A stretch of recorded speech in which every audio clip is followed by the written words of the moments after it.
Bakit? May boyfriend ka? Wala. Eh, bakit ka magpa-promise na hindi ka magbo-boyfriend? Kasi ayaw ko sa boyfriend, kaya hindi na ako kakasal.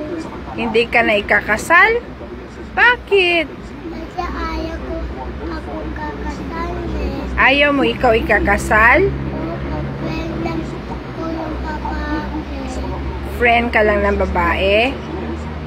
Okay. Hindi na ako kakasal. Gusto ko mag-aral kang mabuti. Wala mo na boyfriend, okay? Hindi naman ako kain sa papa ka. Tayo magkakain ko. Promise ko. Ano yun? Di ko marinig. Sabi ko, promise hindi na ako kain papo ka. Kasi wala ka ng tip. Dalawa lang ba kakain ko.